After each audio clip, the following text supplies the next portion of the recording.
Welcome to Heroes and Droids, your guide to movies and TV shows about superheroes, sci-fi, Disney, and action. From Marvel to DC, from Star Wars to Star Trek, from James Bond to the Fast and Furious, we will discuss theatrical films and streaming delights you care about most.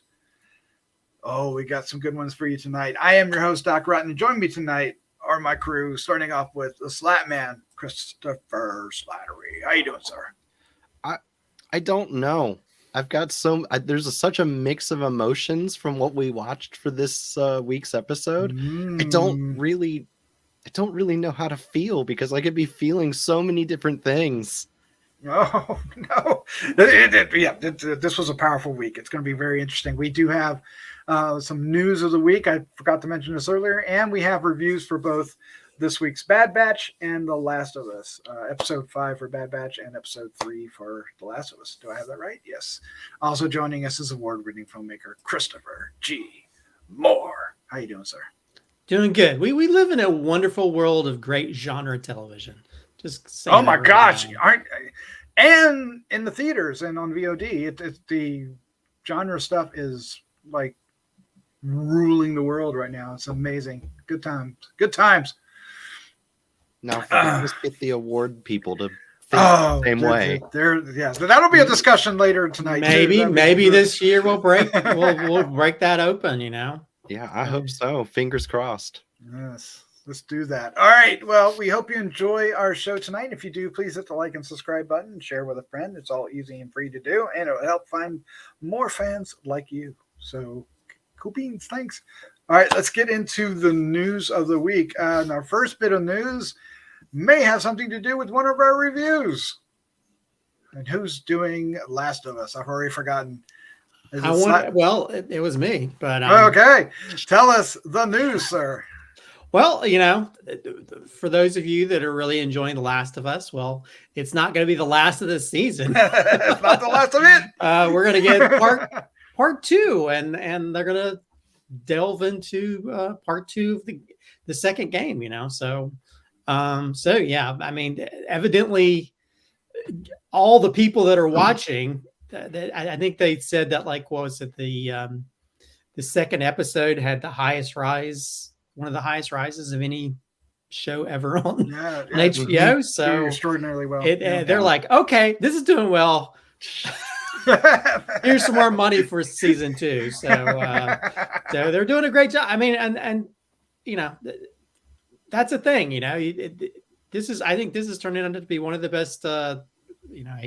Eating into a review, but this has turned out to be one of the best adapted things from any video game ever, and it's exciting to see. Also, Netflix, if you're watching, water cooler television actually helps with rating, helps with people coming to your service, and HBO is proving that that's why they're good at what they do. You know, they make it event television, because now I've got people like, oh, you know, don't spoil it, you know, and so everybody's wanting to see it, you know, and word of mouth is making more people watch it, more people to subscribe to HBO Max. So I'm really excited because, you know, just to see not only what they're doing with this first season of dealing with the first game, but what they'll do with stuff with the second game. So yeah, man, this is exciting news. Exciting news indeed. Even more exciting about that is they haven't said it outright directly, but in like Q&As after this was announced, the writers for The Last of Us and Naughty Dog have come out and basically said, you know, they're considering a part 3 because of how well this is going and how well and them needing a part 2 or greenlighting part 2 of the TV show. They're considering making a third game and ultimately a third season as well. Yeah, that's a smart move, I would say. Well, I would be okay with that. Yeah, that's a smart move. Or is it going to be one of those things to where like Game of Thrones, where the show gets ahead of the game? Oh God, I hope not. Yeah, I wonder if we'll get it before the end of 2024, or we won't get it till 2025, because it's probably going to be a little time off, I would imagine.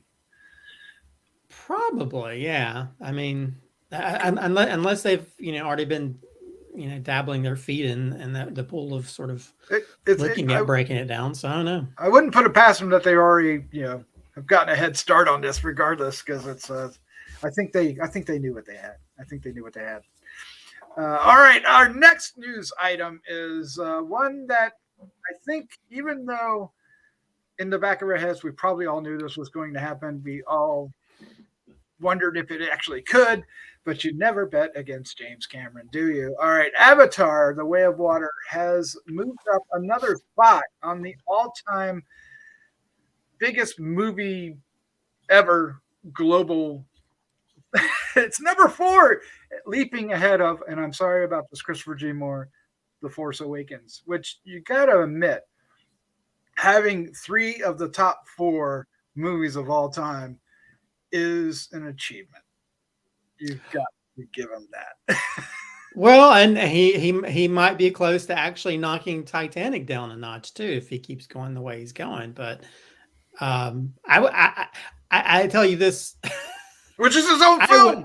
Well, it's his own film, but I was so pissed when Titanic beat Star Wars as the top grossing film of all time.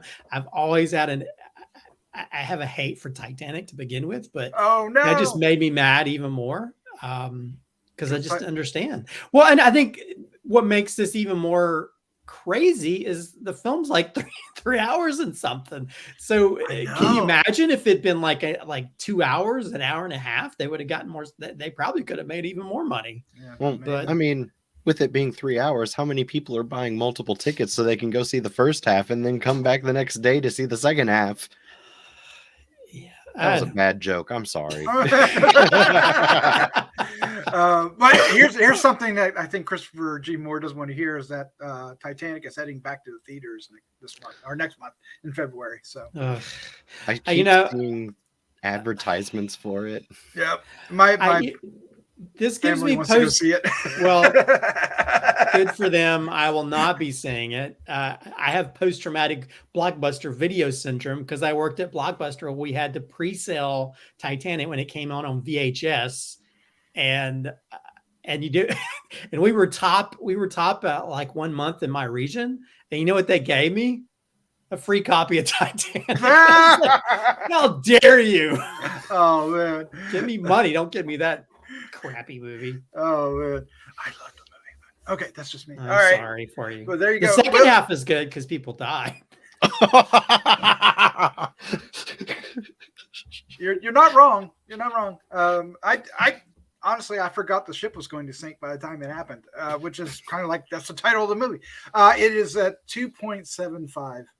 2.75, I think, would be number 1. Yeah, it would. $2.075 billion. Man, remember when people were laughing? I know they were saying nobody cares about Avatar anymore. Yeah, I guess now we're gonna get number 3, number 4, number 5, and number 6. Yeah, I don't think there's gonna be a problem getting 4 and 5 out. Yeah, he's done his job. I keep wanting to have some kind of doubt. You can't bet against James Cameron. You can't do it. Well, but it's also going to have that Star Wars type thing because we had that long period of time between them. But with it being back to back, it may not make as much second time around. So, I don't know.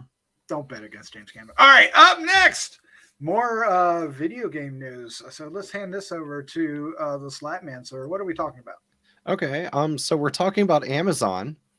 Prime Video. Yeah, they have contracted out the rights to the Tomb Raider series, and I think the most important thing about this announcement is the fact that they have managed to get Phoebe Waller-Bridge to come and write for the TV series that they're going to create for Amazon Prime Video, and write a video game that we all knew was coming because they had to make a game to keep the license. Mm-hmm.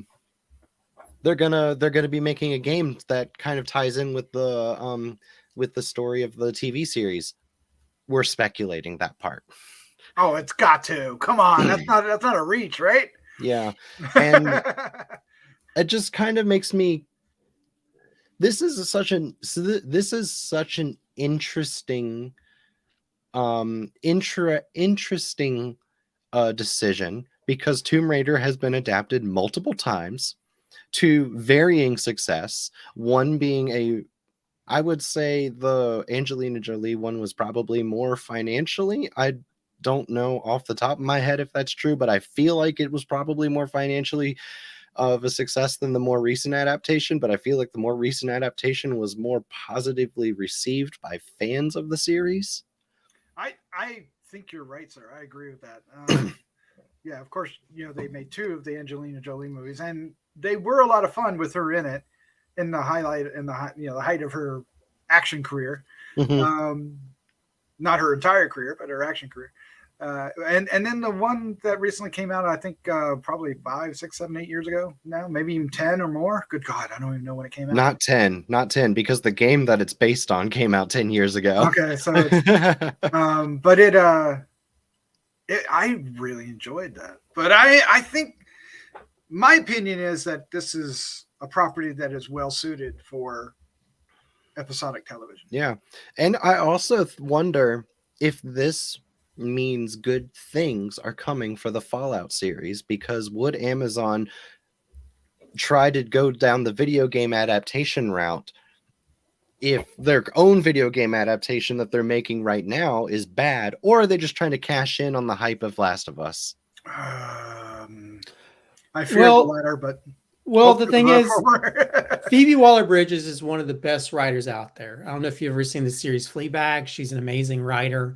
She's actually a fan of the Tomb Raider properties. So I think she's very suited into writing a female character and creating something cool and interesting that'll probably have a lot of fun dialogue. So I'm kind of excited to see what they do there. But yeah, I'm sure there's probably a lot of intellectual game properties that are like, because The Last of Us, they'll start, but hopefully they'll do a better job of it than things like Resident Evil and stuff that they can't seem to really get right.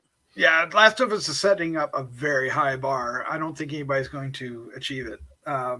Except for maybe the people at HBO. Okay. I don't know where you're going with that, but yes, I'll agree with that. They might be able to go over their own bar that they...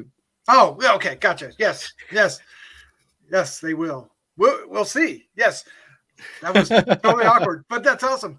Anything else we want to say before we wrap this up about this? I think the only thing now is it's with the Tomb Raider property, we live in a different climate now, where things like Indiana Jones doesn't work as well when museums are known for stealing stuff from other cultures. So I'm kind of wondering with Tomb Raider, they definitely would have to approach it in a different manner.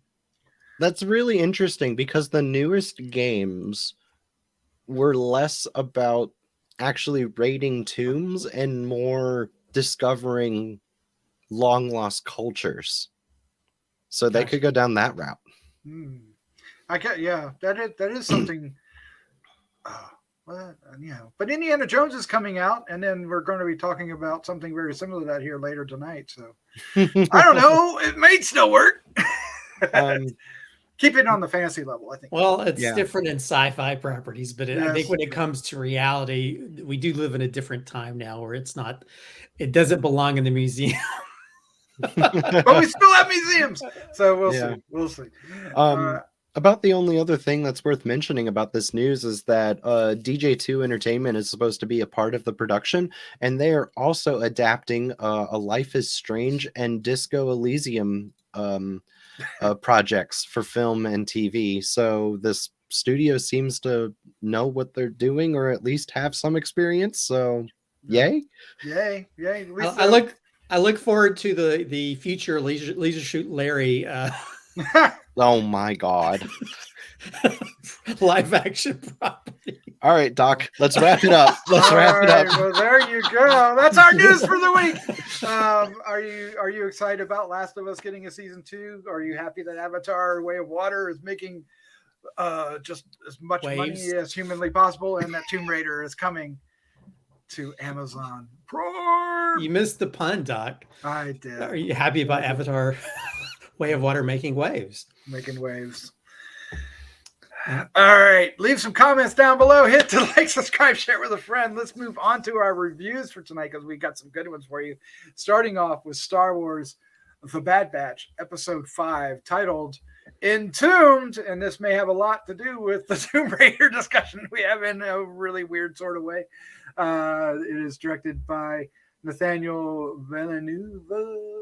I mispronounced your name. Written by Dave Filoni and Jennifer Corbett. Of course, D. Bradley Baker and Michelle on starring in the voices, many voices. Let's get into this and find out what our first impression of this was, and then we'll get into a discussion about it, and then we'll wrap things up with our favorite scene and our score 1 to 5. The Slattman, you're up first.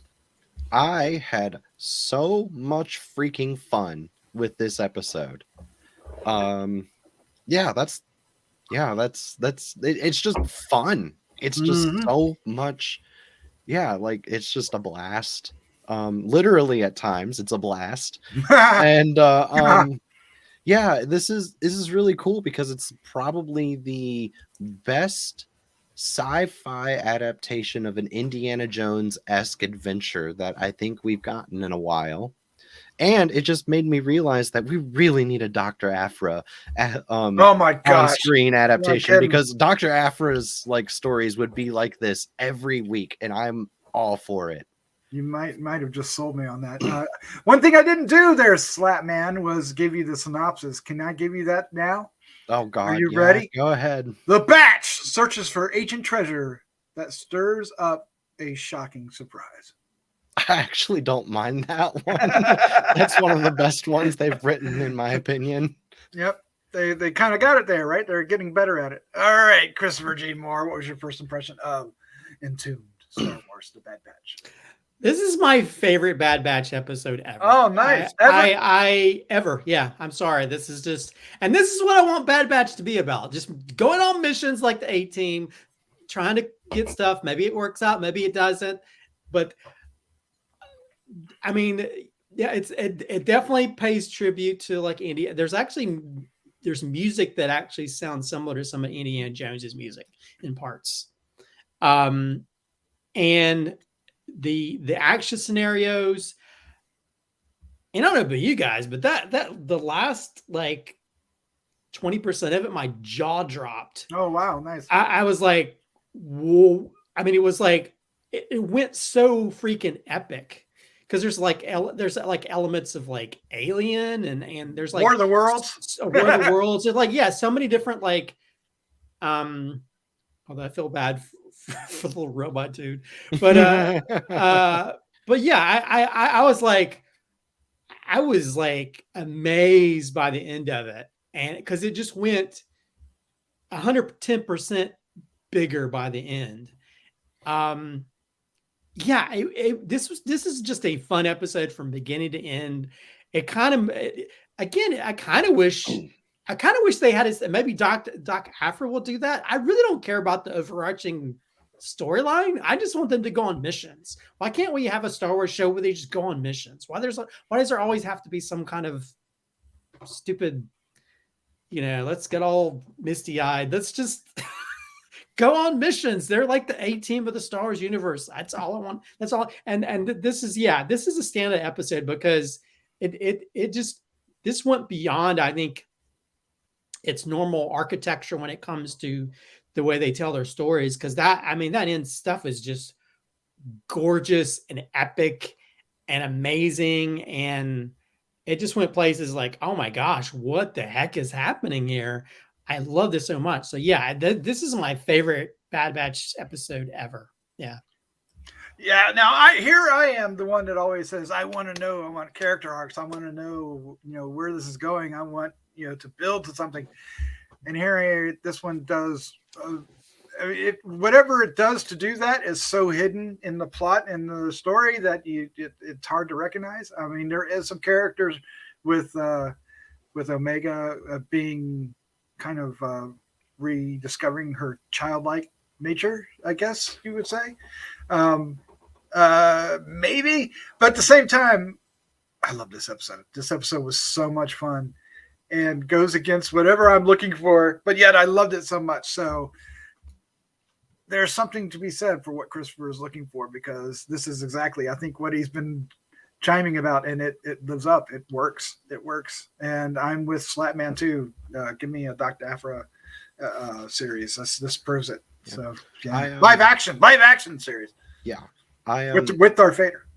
Yeah, and murder robots. Murder robots. I think what works so Dangerous well about Wookiees. this, what works so well with this episode is it really captures that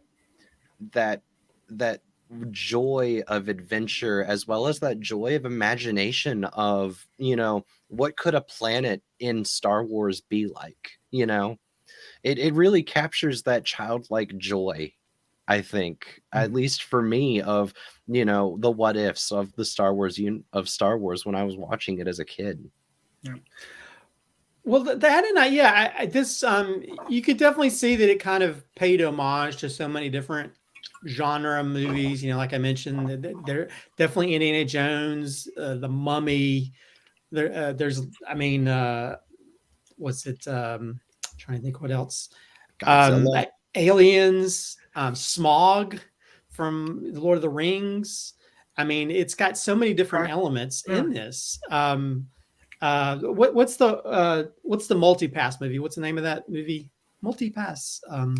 Crap. What is it? The fifth element. I feel like the heart of the mountain. It looked like almost like one of the Fifth Element things. Oh, it did. Oh my God, it sure did. Yes. Yeah. So it's like there's so many different things that they kind of, even when they went inside of it, they had like the ship. It felt like the inside of the first Alien movie when they're inside like almost the Geiger show. There's so many things, but at the same time, yeah, it like Slattman was saying, it kind of like, this is kind of like Indiana Jones sci-fi wise, and I loved every minute of it. Them having to solve puzzles to get to the next room, and then just the big reveal of what happened at the end. It's like, I was like, what is happening here? I don't know. I just wish them exploring, It's almost like what Star Trek used to be, but when they go exploring and they find new cultures or new planets, and oh man, did you just compare Star Wars to Star Trek? I kind of did, yeah. That's sacrilegious. Oh my! But send all email to Christopher at you.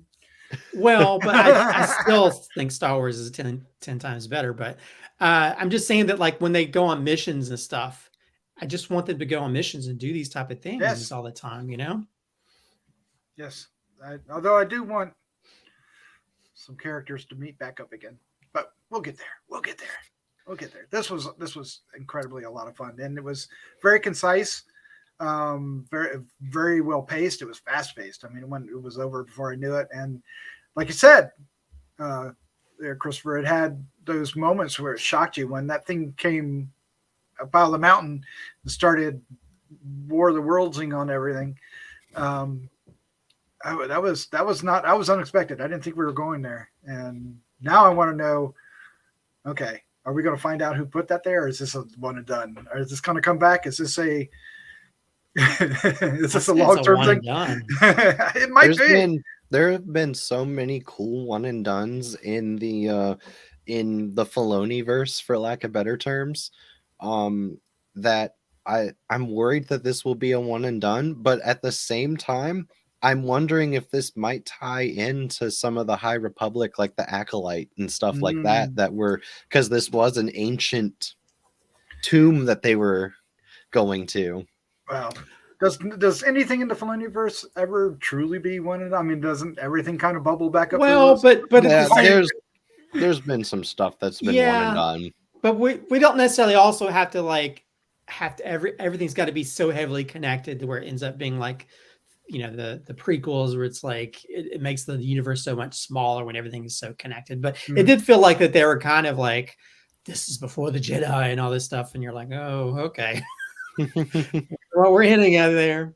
Although I think if I can nitpick, did they even address the robot? They did. Yes. They did at the very end. Basically, his memory was stored in the cloud. Okay. Yeah, I missed that. I just felt so kind of bad because the robot could only moves so slow. It's like, Yeah. I mean, The, not literally the cloud, but she had a backup of him. Yeah, the Omega even says something like what she says, like, I feel so bad for the robot. And the one girl, I don't remember her name because she's a returning character, I think, from season 1, but she's not. It's Fee. It was Wanda Sykes. Yeah, Playing Fee. sucks, yeah. Yeah, and Fee goes, "Oh no, it's okay. I have this. This situation is exactly why I have his memory backed up." Yep. All right. Well, let's go ahead and give our score 1 to 5 and our favorite scene. Can you guess what we're going to do? Write them down now. Your guesses. Slattman, what was your score? Your favorite scene? I'm gonna give it a 4.75. It was fun. It was great. It was awesome. But it's not my favorite episode of the Bad Batch as a whole. That still kind of falls to like the finale of season 1. That was just Okay. That was good. That was yeah. Yeah. And my favorite scene is when they is when Fee gets the artifact out and everything starts lighting up. Yes. Like that was such a beautifully shot scene, beautifully animated scene, and so well done. And just like the reveal of it all was just so awesome. And the way she puts it in the light, shines it up. Yeah, I really like that a lot. Good choice. Good choice. Christopher G. Moore, what is your score and your favorite scene? 5 out of 5. No, I know I loved every inch of this episode.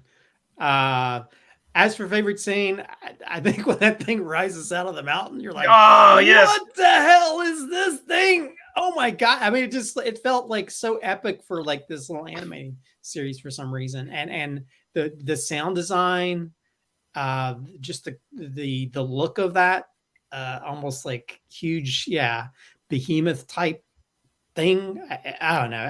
I was literally aghast watching that, and I haven't really watched any animated show and felt like that blown away by just seeing something on it, and so that just felt like the most epic of epicness there. So that's my favorite scene.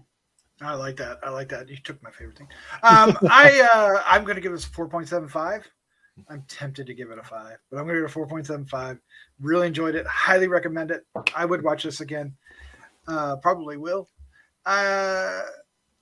My favorite scene, if not that, is one particular element when they're doing the Indiana Jones part of getting through all the puzzles, is the round hallway, the tunnel hallway, and when the lights shine up on the ceiling and they're trying to figure out how to do it, and she puts the compass into the spot and wheels it around. To me, out of all of it, that for some reason that had the most Indiana Jones feel to it. And I was really wondering, like, are they going to walk on the ceiling? What's going on here? How are they going to do it? So they just simply turn it and then it comes back around. But I guess what I'm saying is like all the puzzles really, I really enjoyed. But that one was a lot of fun. They got the one where they were pushing the whole walls around to line up was good too. Special shout out to when she's like, "Oh, big guy, just remember sometimes." Or no, brown eyes. Remember, sometimes a door is just a door. Yes, sometimes a door is just a door. It was funny. It kind of makes me wish that there was a Bad Batch video game so I could do puzzles like that. Oh man, you might be onto something there. All right. Well, this season's getting better and better with every episode. I can't wait to see more. Hope you join us every week as we keep covering it. And we're also covering The Last of Us, which is going to be our next review in our final segment for tonight. This is episode 3. And I'll just preface this with, I hope everybody bought their tissues because holy cow, this episode. Let's find out what we thought. There he is. He's got his tissues with him. We'll start the other way around. Christopher G. Moore, what was your first impression, sir, of The Last of Us episode 3? This was one of the most well-crafted, well-written, well-acted, well-shot episodes. And I think and also it's one of the most sort of beautiful pictures of it. I mean, it almost kind of reminded me of the beginning of Up, when you learn about the relationship between the guy and the girl.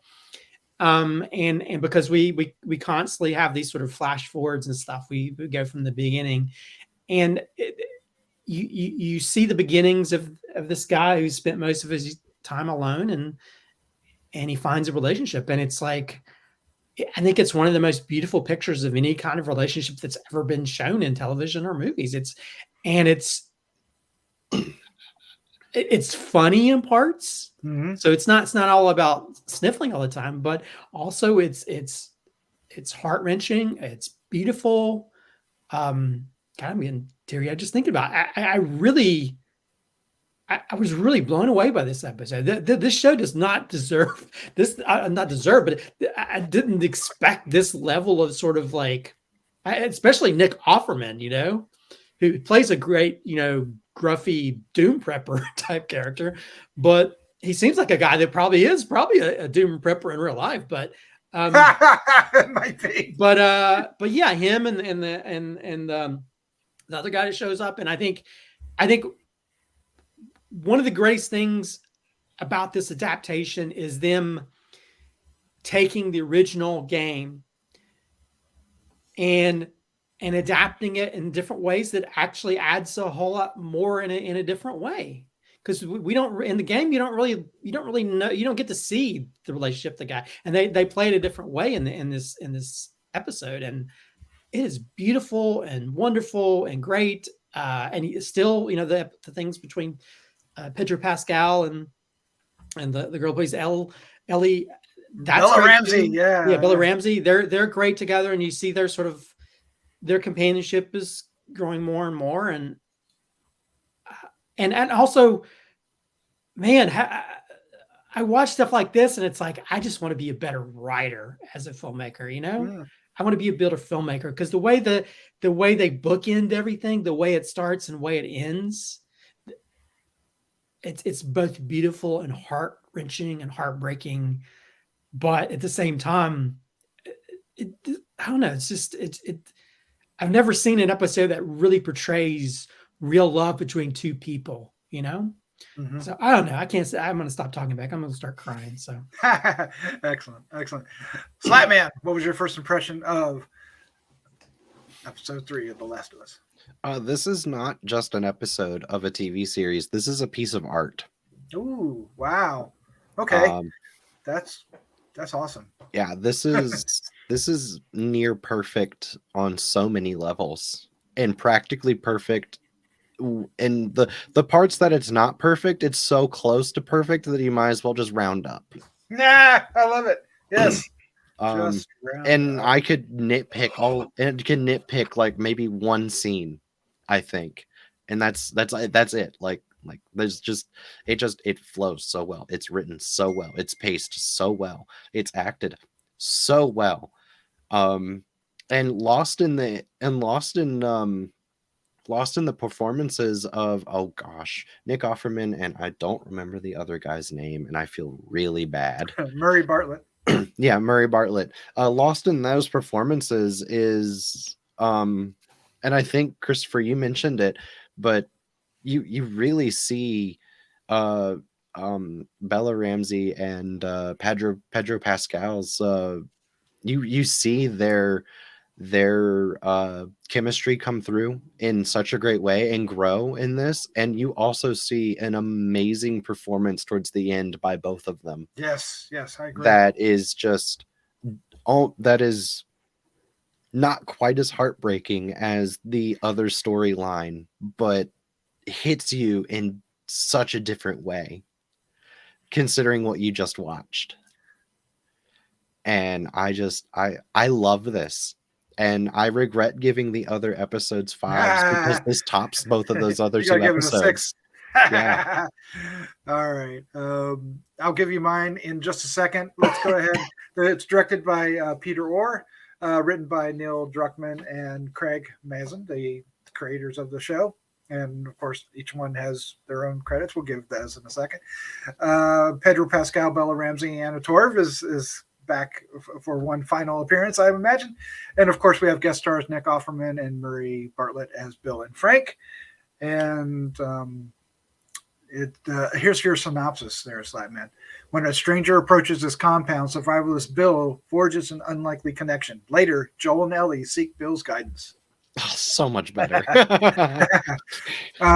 So my opinion on this is oh my God, I really love this episode. And it had me, by the time they're reading that letter, man, I was like, I can't even say a word. I'm choking it all back. So I didn't know Ron Swanson could make me cry. I'll put it that way.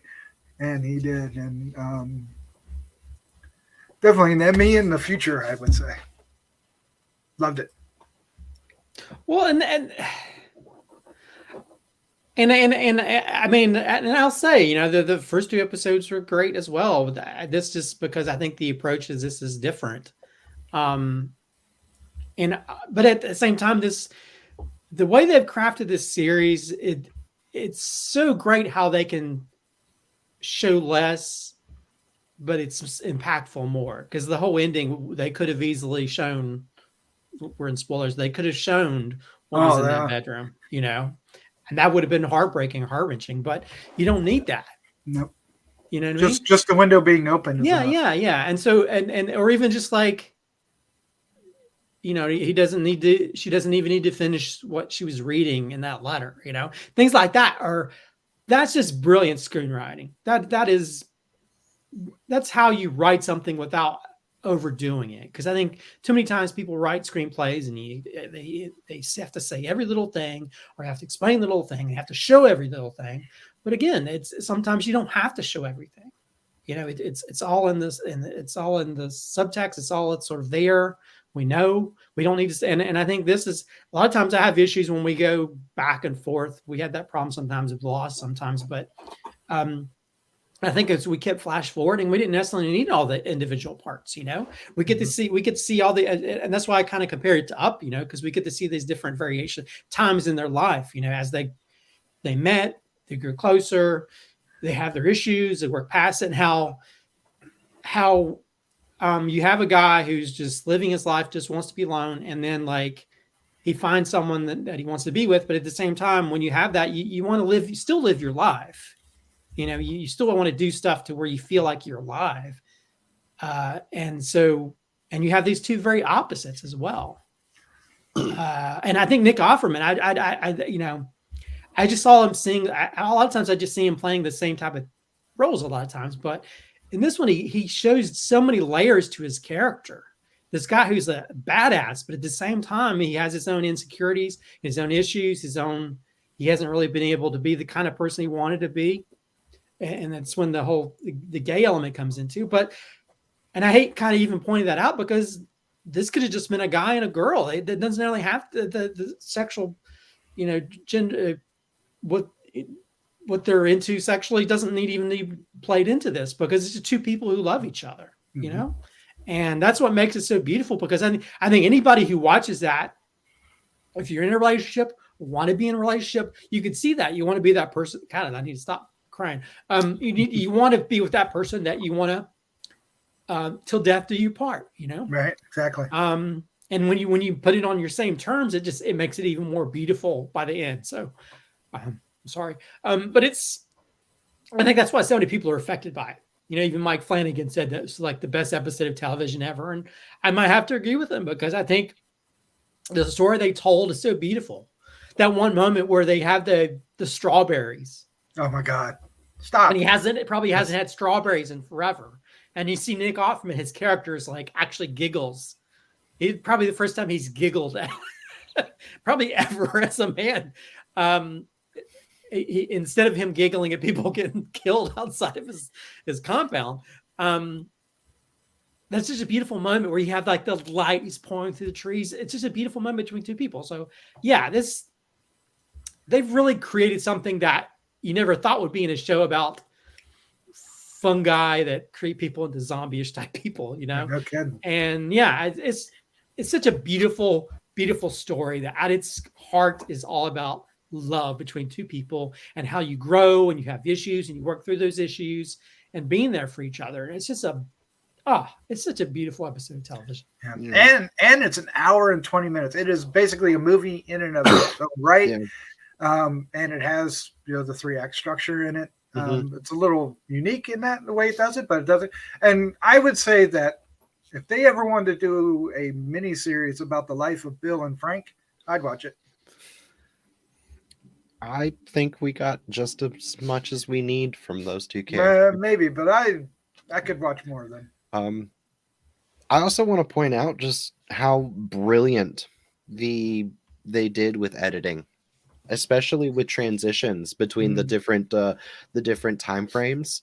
A lot of times the transitions are singled in on a single thing that you're looking at, and everything around it changes. Like the first one where you go from the clothings around the skeletons to the real people. Or, when you like a door slams shut and then it transitions and you see the door, but everything around it has aged. Like vines has started growing. Like I absolutely loved those transitions.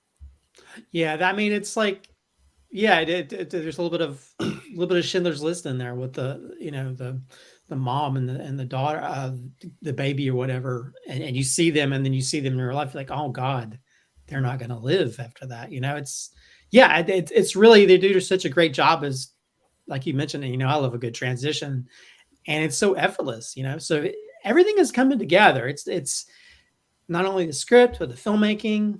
Everybody's really got their A game on this show. Yeah, and it ties in so wonderfully to the first two. We get Tess and Joel showing up in the backstory to how they met them, and we get the whole 70s, 80s music reference again, which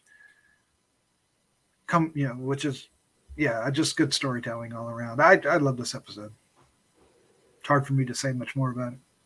Yeah, it's so brilliant. I mean, and I think we keep saying, like, how are they going to top this? And we'll wait till next week to find out. Yeah. All right. Well, let's go ahead and wrap this up. Let's give our score 1 to 5. Take a guess what this is going to be. And our favorite scene. We can't all choose the same one, but we might want to. All right. Christopher G. Moore starts off. At 5 out of 5. It's, and it feels kind of weird to keep saying this each week, but I think this show is really, really brilliant. And this is, the most heartfelt hour and whatever 20 minutes television I think ever. As for favorite scene, there's so many great things you could pick from. Even though I could easily pick other stuff, I think I'm just going to go with the strawberry. Oh, scene. damn you. Yes. I just think that's such a beautiful, heartfelt moment. And to see, this guy who's sort of been pent up all his life, and to actually be giggling and be happy with the man he loves is just, it's almost crying. Yeah, it's a beautiful moment, and I can't imagine being in those shoes where maybe you've gone years without eating something you might have enjoyed. Like if I had to go 10 years without Taco Bell, I probably would cry. Crunchwrap Supreme. Not an Arby's, no Arby's for you. Yeah. I love that dialogue in the Arby's. That was the element of humor that still had elements of humor despite some of the hard. I mean, even the strawberry scene had some great elements of humor, like sprinkled in with the heartfeltness, like don't worry, one of your tiny ones, or no, not on the strawberries. All right, Slattman, what was your score and favorite scene? This is a 5, but this is a very different 5 than the last 2 5s. And I don't really know how to describe it other than that. This series is fantastic. This episode is fantastic, and this episode unfortunately raises the bar even higher than what it was before. So high. Yeah. Knowing where this story goes, I am so excited for some what I think some of these episodes are gonna be, and especially like some moments that I think we're gonna get, because I think they're gonna. I'm sold. I'm in. This is special. My favorite scene is when Ellie's reading the letter. Oh god damn it! That's my second one. That just there was not a lot of dialogue in that scene, but all of the acting was in the face. Oh man! In Ellie and Bella Ramsey's delivery of the end of the letter that she before she stops reading, and then just Pedro Pascal's physical performance in that scene is just top notch. It really is. It really is. Oh my gosh. Yeah, I'm going to give this a very strong 5. Very strong. And tell me if I'm wrong here. At the beginning of the movie, when they're searching that the store, isn't that kind of like when they go into a room and they're trying to find the piece of the puzzle for whatever is happening in the game, or is that a different game? That felt more game than anything else when they're trying to find the stash, and she's down in the little basement thing. Yeah, I mean, you do try to find stuff and like that, and so it definitely has the game mechanics in that. Because I thought that was really woven in extraordinarily well and worked. Because I could easily pick the whole finding the tampon pearls as as a favorite scene because it means so much for her, right? But for me, like I said, strong 5. Definitely, I agree with Flanagan. I agree with him. My favorite scene is going to be the first dinner with Bill and Frank. Just the whole chemistry and the awkwardness of it, and and the fact that whenever Bill sits down at the table, he kind of always has a gun on the table pointing at whoever's across the table. It's just the whole thing. Because basically you got, politics. You got Republican and a Democrat basically meeting and falling in love, which is something that you're not going to happen in the real world. But it does here. It might happen in the real world, but this is probably this transcends. Good stuff. All right. Well, there's our highly emotional review of a highly emotional episode. Go Nick Offerman. Tissues. Thank you. Guys, thank you. We hope you enjoyed our reviews. If you did, please hit the like, subscribe button and share what your thoughts are down below. Christopher, Slattman, thank you for joining me. This was a lot of fun. I have to go cry now. Yeah, I hope I don't need this many tissues next week. Well, you never know. I don't know what I'm in for because I've never played the game. So I was thinking this was going to be an entirely different type of episode. I was not prepared for this. Oh, I was expecting something else too, as someone who played the game. Yep. And I'm very happy that they deviated. Because if I understand correctly, the Bill and Frank story, that Frank actually wasn't in the game. He was just kind of a mention. Is that right? Do I have that right? Yeah. I mean, in the game, they had a falling out, and he went off and got bit or whatever. And then I think he hung himself. Yeah. So it plays out much different, but you don't see any of the backstory. Right. This is so much better. It's totally different the way it plays out. And in the game, it was also kind of like a very much like a almost last stand moment with Joel and Ellie, where they had to fight for their lives as like hordes of like infected came towards the compound, and they had to go and reinforce everything. No, we don't get that here. They don't even get that, and I don't care. I don't care. Yeah. Oh man, the whole bottle. The wine bottle thing too got me. Well, the music thing.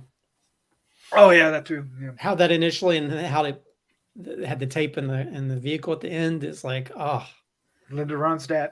Yeah, the piano scene was good too. You could pick that one. All right, well, I'm gonna start crying again. Let's get out of here, guys. Thank you again for showing up for this. This is wonderful. I'm looking forward to next week.